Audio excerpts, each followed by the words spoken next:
A teoria cinética é uma descrição das propriedades macroscópicas dos gases a partir de uma concepção sobre o seu elemento microscópico. Ela parte da ideia de que os gases são formados por átomos ou moléculas que estão em contínuo movimento. Portanto, ela tem como suporte básico a hipótese atômica. E todas as conclusões que ela obtiver, né, estão apoiadas, portanto, na hipótese atômica. Se ela chegar a conclusões que sejam verificáveis experimentalmente, ela estará dando suporte, portanto, a essa hipótese. E é isso que vai acontecer, né? Lembro que a teoria dos gases já era conhecida dos químicos desde meados do século XVIII. O que acontece com a pressão de um gás, se você modifica o volume sem mudar a temperatura, que nós chamamos hoje de uma transformação isotérmica, né? E outras transformações desse tipo, né? Isso tinha levado a alguns resultados experimentais, algumas leis fenomenológicas que podem ser sintetizadas pela equação de estado dos gases perfeitos, também chamada de equação de Clausius-Clapeyron, que foi obtida, portanto, por esse mecanismo experimental, né? E que afirma que o produto pressão-volume de uma certa massa gasosa é proporcional à sua temperatura. E essa proporcionalidade envolve o número de moles, uma constante chamada constante universal dos gases perfeitos e a temperatura medida em kelvins. Esse fato, a equação de estado dos gases ideais, já era conhecida antes da hipótese atômica. Essa constante universal dos gases perfeitos, ela tem por valor 8,31 joules por mol Kelvin. Esse é o valor em unidades do sistema internacional. Na verdade, os físicos, quando eles pensam nessa equação de estado, eles não pensam no número de moles, eles preferem pensar no número de moléculas, ou número de componentes básicos do gás, né? O número de moles é o número de moléculas dividido por uma constante, chamado número de Avogadro, que tem esse valor, 6,02 vezes 10 a 23. Eu lembro que nessa ocasião, nessa época, no final do século XIX, o valor do número de Avogadro não era bem conhecido. As estimativas que se tinham naquela ocasião variavam por fator até de 100. O que não é muito surpreendente, né? Afinal de contas, é um número gigantesco na nossa escala, 10 a 23. Quer dizer, o cara achar 10 a 21, ou, enfim, coisas parecidas com essa, não seria muito surpreendente numa ocasião em que o aparato experimental não era muito sofisticado, né? Mas o fato de que o número de Avogadro não era, tinha estimativas que variavam tanto assim de uma para outra, era um dos fatores que levavam a hipótese atômica a um certo descrédito, né? A um certo ceticismo. Se a gente não conseguia determinar o número de moléculas que tem num mol com alguma precisão, até o valor intrínseco dessa hipótese seria questionável, né? Em termos do número de moléculas, essa equação de estado se escreve PV igual a NKT, onde esse K, vamos ver, para isso aqui dar aquilo, esse K tem que ser R sobre NA. Essa constante R era bem conhecida nessa ocasião, é mais fácil de medir, porque ela só envolve quantidades macroscópicas, na verdade. Então, esse valor era bastante bem conhecido.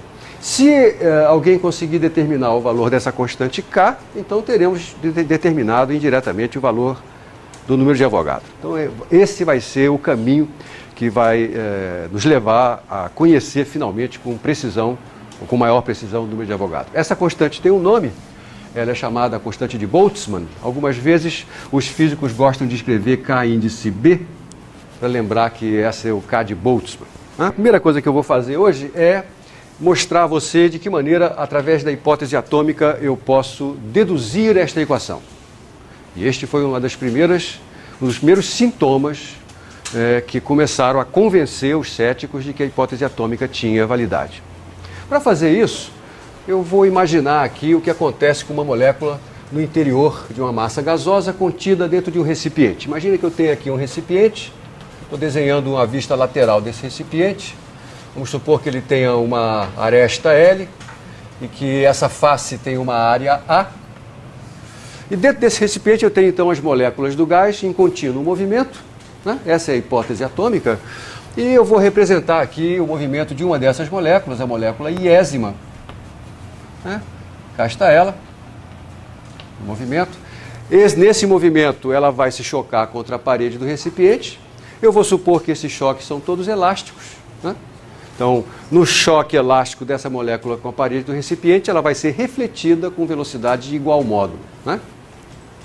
Eu vou supor que esse gás está suficientemente diluído, significa ter uma densidade muito baixa, de tal forma que uma molécula praticamente não vê as outras. Ela anda no interior desse recipiente praticamente sem notar a presença das demais, tá?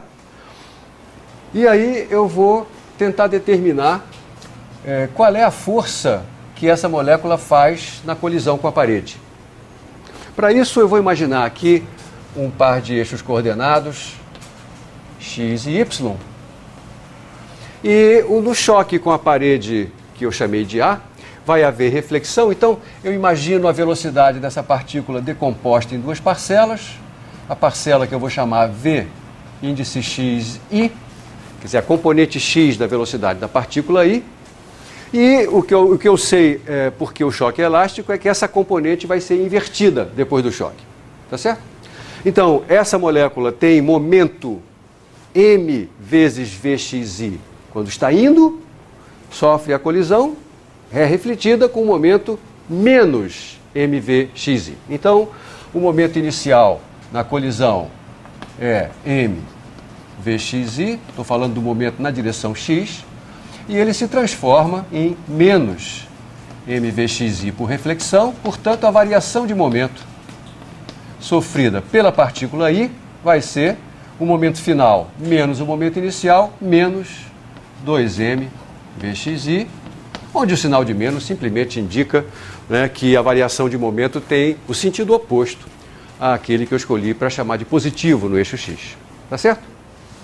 Muito bem, então essa molécula bateu na parede, volta, ela pode se chocar com a parede lateral aqui também, mas de qualquer forma, em todas essas colisões com as paredes, o módulo da componente x da sua velocidade permanece inalterado, já que os choques são todos elásticos.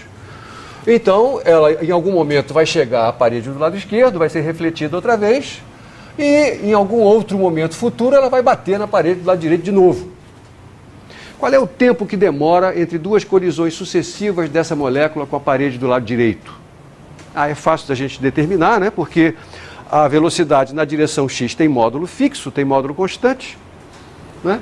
Ela vai ter que percorrer uma distância na direção x que é igual a L mais L igual a 2L.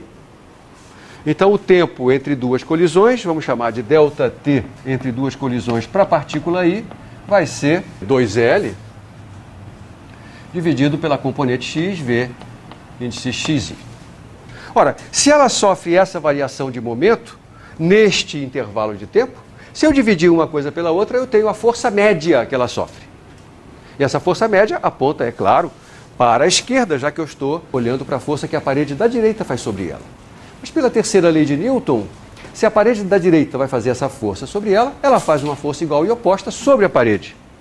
Então eu vou determinar aqui a força média feita pela partícula i sobre a parede da direita. Isso vai ser ΔP dividido por ΔT, dp dt, não é isso? ΔP sobre ΔT, isso vai dar em módulo agora, porque eu já estou tomando essa força como apontando para a direita, vai ser 2mvxi dividido pelo intervalo de tempo entre duas colisões sucessivas, 2L sobre vxi, o que nos leva ao número m sobre L vxi ao quadrado. Esta é a força média que uma molécula realiza sobre a parede do lado direito. A força total feita sobre a parede do lado direito é a soma de m sobre L vezes vxi ao quadrado sobre todas as moléculas. Vou chamar isso aqui soma desde i igual a 1 até i igual a n grande, que é o número de moléculas. Ocorre que todas elas têm a mesma massa e que o comprimento percorrido nessa dimensão é igual para todas, né? Eu posso fatorar isso aqui, fico com a soma de vxi ao quadrado. E agora, a partir dessa força, eu descubro qual é a pressão. A pressão feita pelo gás sobre a parede da direita vai ser o quociente entre a força e a área. E isso vai dar M sobre A vezes L, que multiplica a soma de Vxi ao quadrado, quando I vai de 1 até N. Esse termo que apareceu no denominador, o produto da área pela aresta, isso é o volume desse recipiente. Aqui é V. Eu posso fazer aparecer aqui o número de moléculas, né? Eu vou dividir e multiplicar o lado direito pelo número N de moléculas, então, e vou passar esse V para o lado esquerdo, vai ficar assim, P multiplicado por V igual a N grande, o número de moléculas, vezes M, vezes a soma de I igual a 1 até N de Vxi ao quadrado, dividido por N. Eu multipliquei e dividi por N. E para que eu fiz isso? Por dois motivos. Primeiro, eu quero provar a equação de estado dos gases perfeitos. Então, precisava aparecer um N grande aqui, né? Apareceu. Apareceu o PV do lado esquerdo. Agora vamos ver o que sobrou.